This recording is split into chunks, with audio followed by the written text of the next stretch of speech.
Elie Wiesel was one of the most famous survivors of the Holocaust. I have seen war, and I know that war is a malediction. Wiesel was born in 1928 in Romania, but at 15 years old, he and his family were rounded up by the Nazis in Hungary. In 1944, he was sent to Auschwitz, where another inmate advised him to tell the Germans he was 18, so he would be a candidate for work, saving his life, but elongating a nightmare.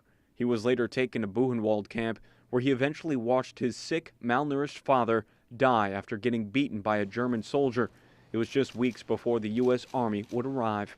He wrote about that, plus the death of his mother and younger sister during the Holocaust, in his acclaimed 1955 autobiography, Night. Elie Wiesel's words represent the pain and torment that so many Holocaust survivors went through, and his literary works gained so much recognition because of the raw emotion he poured into his work so soon after the events occurred in his own life. When World War II was over, many Holocaust survivors were traumatized or went into what was described as a silent mode.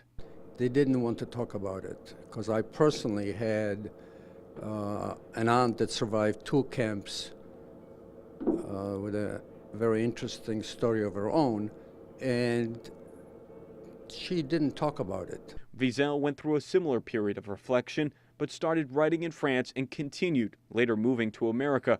Joseph Singer's daughter met Wiesel in Greenwich, Connecticut, where he had a beach house while getting groceries. She broke out in such cry, she could not control herself at all. She couldn't speak. And he told her, I understand, and they stood there for a few seconds, and then they embraced each other, and so she never talked to him.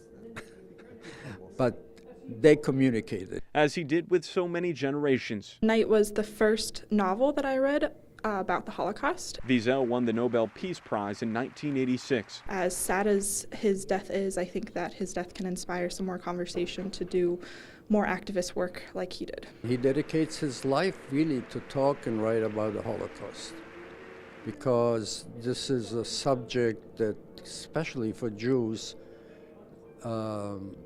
is so dramatic, so different from anything that happened before, that we're just in the beginning of this process, and it's going to go on for generations.